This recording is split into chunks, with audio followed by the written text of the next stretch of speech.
सुप्रभात कक्षा प्रथम बच्चों, विषय आपका हिंदी रिमझिम। तो चलिए आप भी अपनी हिंदी की पुस्तक रिमझिम खोल लीजिए और इसमें देखिए, इसमें हम अध्ययन करेंगे 9वें अध्याय बंदर और गिलहरी का। आप भी अपनी पुस्तक खोल ली और पेज नंबर 68, पेज नंबर 68 पे देखिए 9वां अध्याय बंदर और गिलहरी। तो यहाँ पर आपको चित्र के माध्यम से भी दिखाया जा रहा है कि पेड़ में कौन बैठा है, बंदर बैठ रखा है और बंदर की पूंछ में कौन है, ये है एक छोटी सी गिलहरी। तो चलिए पढ़ते हैं हम बंदर और गिलहरी की कहानी। तो यहाँ पे लिखा है, एक बंदर पेड़ पर बैठा था। बंदर की पूंछ बहुत लंबी थी, इतनी लंबी थी कि जमीन तक लटक रही थी। एक गिलहरी जमीन पर उछल कूद कर रही थी। अचानक उसे पूंछ दिखाई दी। उसने सोचा, यह झूला कहाँ से आ गया। वो अपने आप में प्रश्न कर रही है कि यह झूला कहाँ से आ गया, थोड़ी देर पहले तो नहीं था। वह पूंछ पर चढ़कर झूलने लगी। बंदर को गुदगुदी हुई, उसने नीचे देखा। वो हंसकर बोला, बहन गिलहरी, यह क्या कर रही हो? मुझे गुदगुदी हो रही है। गिलहरी चौंकी। बंदर भैया, यह तुम हो? मैं तो तुम्हारी पूंछ को झूला समझकर झूल रही थी, बड़ा मजा आ रहा था। और गिलहरी हंसती हुई पेड़ की डाली पर चढ़ गई। अब देखिए बच्चों, यहाँ पे क्या बताया जा रहा है कि एक दिन एक बंदर पेड़ पर बैठा हुआ था।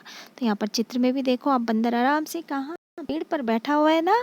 और बंदर की पूंछ देखो कितनी लंबी है। ये बंदर की पूंछ बहुत लंबी थी, इतनी लंबी थी कि बंदर की पूंछ कहाँ, जमीन तक लटक रही थी, झूल रही थी। फिर तभी क्या होता है, एक गिलहरी जमीन पर उछल कूद कर रही थी। आपने गिलहरी देखी होगी, गिलहरी किस तरह से उछल कूद करती रहती है, एक जगह से दूसरी जगह भागती रहती है ना। तो एक गिलहरी जमीन पर उछल कूद कर रही थी। तभी अचानक उसे क्या दिखाई देता है गिलहरी को, तभी अचानक गिलहरी को पूंछ दिखाई देती है और वो सोचती है कि यह झूला कहाँ से आ गया। फिर वो खुद ही से प्रश्न करती होगी। ये देखिए यहाँ पे क्या है, ये प्रश्न चिन्ह है। इस तरह से ये प्रश्न चिन्ह है, मतलब वो अपने आप से प्रश्न कर रही है कि यह झूला कहाँ से आ गया। अभी तक तो ये झूला नहीं था, अभी अभी ये झूला कहाँ से आ गया।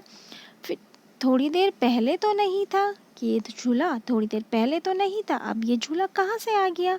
वह पूंछ पर चढ़कर झूलने लगी और तब गिलहरी पूंछ पर चढ़कर झूलने लगती है। और जब गिलहरी बंदर की पूंछ पर झूलती है तो तब बंदर को क्या होता, गुदगुदी हुई। तब बंदर को गुदगुदी हुई, उसने नीचे देखा। तब बंदर नीचे देखता है कि मेरी पूंछ पे क्या हो रहा है, ये गुदगुदी हो रही है, कौन कर रहा है, इसलिए वो नीचे देखता होगा। वो हंसकर बोला, फिर बंदर हंसकर बोलता है गिलहरी से कि बहन गिलहरी। देखो यहाँ पे बंदर किस तरह से बोल रहा है गिलहरी को कि बहन गिलहरी, यह क्या कर रही हो तुम, यह क्या कर रही हो। फिर यहाँ पर भी देखो ये प्रश्न चिन्ह है, क्योंकि बंदर गिलहरी से पूछ रहा है कि तुम यह क्या कर रही हो। मुझे गुदगुदी हो रही है, मुझे तो क्या है, गुदगुदी हो रही है। फिर देखिए गिलहरी चौंकी। अब गिलहरी चौंक जाती है कि ये आवाज़ कहाँ से आई। चौंकना मतलब आवाज़, वो गिलहरी अचानक से आवाज़ सुनती है और फिर वो सोचती है कि ये कहाँ से आवाज़ आई। आप भी किसी अचानक कोई चीज़ देख लेते हैं तो आप भी चौंक जाते हैं ना, तो उसी तरह गिलहरी भी बंदर की आवाज़ सुनकर चौंक जाती है। फिर कहती है, बंदर भैया यह तुम हो। फिर गिलहरी बंदर से कहती है कि यह तुम हो, मैं तो तुम्हारी पूंछ को झूला समझकर झूल रही थी। और मैं क्या कर रही थी, तुम्हारी पूंछ को झूला समझकर आराम से झूल रही थी। क्योंकि गिलहरी क्या सोच रही थी, बंदर की पूंछ को झूला सोच रही थी ना, और उसे झूले पर बड़ा मज़ा आ रहा था, बंदर की पूंछ पर बड़ा मज़ा आ रहा था। और गिलहरी हंसती हुई पेड़ की डाली पर चढ़ गई। और तब गिलहरी क्या करती है, हंसती हुई दूसरी पेड़ की डाली पर चढ़ जाती है।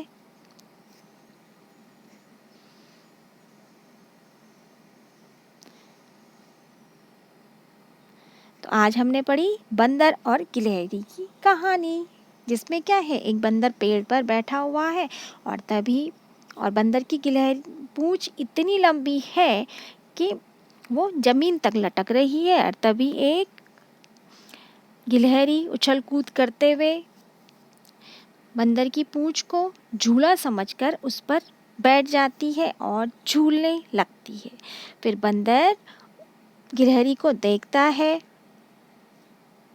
और जब गिलहरी बंदर की पूंछ पर बैठती है, झूलने लगती है, तो बंदर को क्या होता है, गुदगुदी होती है। फिर बंदर नीचे देखता है कि गिलहरी उसकी पूंछ पर क्या कर रही है, झूल रही है।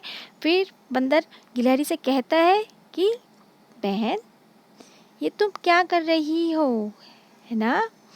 फिर गिलहरी कहती है कि